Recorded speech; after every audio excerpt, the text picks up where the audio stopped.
Hey guys, today's message is for the ladies. Ladies, ladies, ladies, ladies. You know, I was listening to an influencer online today, and she said something that got me thinking, and I want to share that with you. What she said was that in the black culture, I think we're the only culture as a large group that refers to our women as strong black women, strong women. And she said something that I thought was profound. She says, no, you don't want to be strong. You want to be resilient. You see, words carry power. When you're resilient, you stick to something. You're focused, you're persistent. You can bear weight. Women, you're not supposed to be strong, but you are supposed to be resilient. Your man is supposed to be strong. Strong, I looked it up. Strong is a masculine word.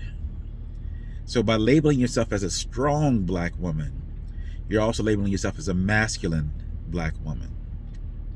Now, where there are times when you're going to need to have masculine energy to make decisions and to push things forward, especially if you're single or a single mother. Or non, I don't like to say single mother, I like to say a non-co-parenting mother. Because a single mother means that the children's father, the child or children's father has passed away. So you are single, right? Detached, no co-parent on that side. But if the man exists and he's alive, then you are a non-co-parenting parent if you're not working with the man who fostered or who helped birth the children, right? So I want to get back on the resilience situation. Think about that, ladies. Would you prefer to be resilient or would you prefer to be strong? Would you prefer to stay in your lane or try and share a lane with the man, right? Now, something else you brought up that I thought was really interesting is that too many women are, I'm going to paraphrase this. Too many women are in the wrong lane, and then they don't want to get out of that lane. And the reason why, in my opinion, is because once you get a taste of power and control, you don't want to give it up. Nobody does. It's not in our human nature to want to give up power. But the problem is when you get with a man who knows who he is and is a man and is a masculine man, and you can't get out of his lane, he has no choice but to do one of two things: to push you out of his lane or to walk away and let you have it and be alone. Now, most good men are going to stick it out. They're going to pull you to the side. They're going to sit you down. They're going to talk to you sweet. They're going to let you know that you're crossing the line, that you're in the wrong lane, that you need to back up, scoot to the side, right? Get in your place, because he has his place. You expect him to be in his place in order to cover you and to protect you and to provide. But he can't do that when you're in his lane. So you've got to get out of his lane, right? Everybody, when they've been single for a while, especially if you're 30, 40, 50 years old, and you have a level of independence and being on your own, and you're comfortable being alone, when you invite someone into your life and you've been covering all these bases, and maybe you have a history of men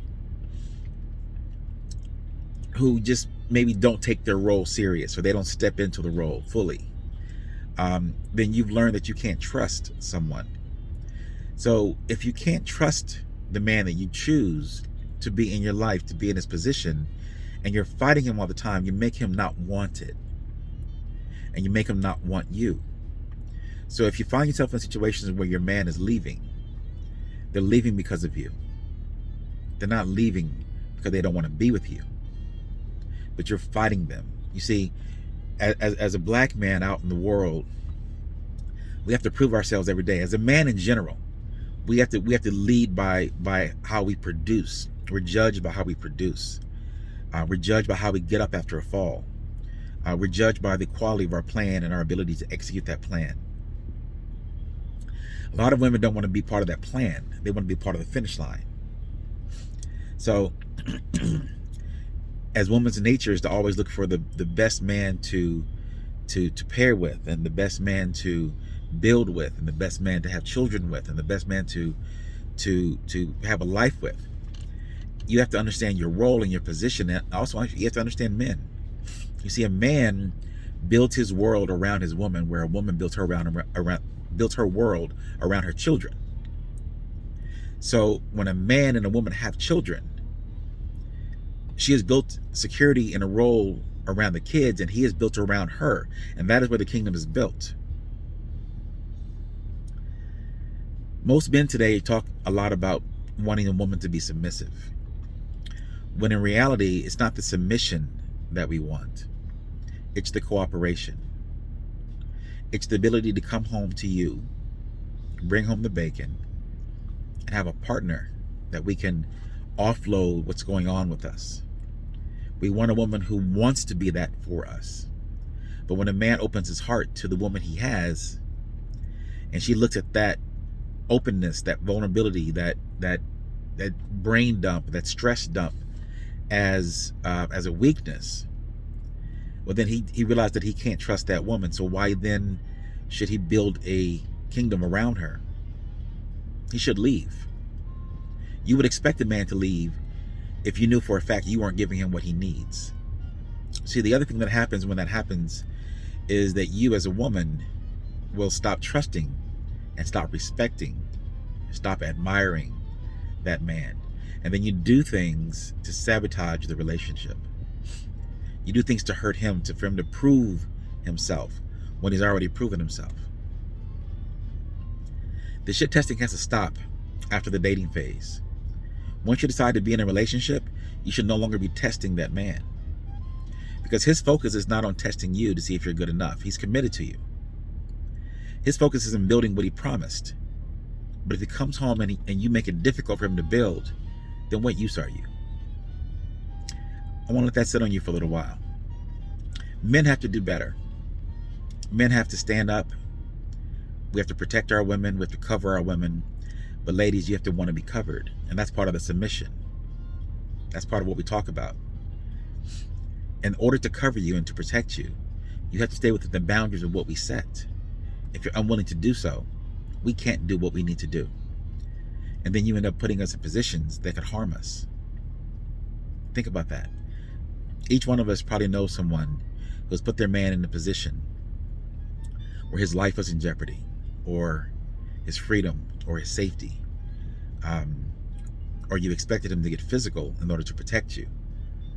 But you have to ask yourself, in those situations where you saw that or you were part of that, did he put himself in that position, or was he put there by a woman who was not under his cover and not working within the guidelines, not working within the boundaries of what their relationship is supposed to be? That's important. Take a look at that. Look internally. If it applies to you, fix it. Be accountable, be responsible. Men, I've said before, we have to do better. If you have a woman who's not being cooperative, you have to communicate with her. Sit her down, talk to her, find out what's going on with her. Ask her, let her tell you. Don't bother to give your feedback. She doesn't want to hear it. That conversation is about her. Other conversations will be about you. But make this conversation, if you guys are not on the same page, make it about her. I believe that when a woman knows that she's secure and she has a man who has her back, she will fall in line. And if she does not fall in line, if she's still playing the games of control, she's not the woman for you. You have to let her go. It's going to hurt, especially if you love her. But you got to do what you have to do.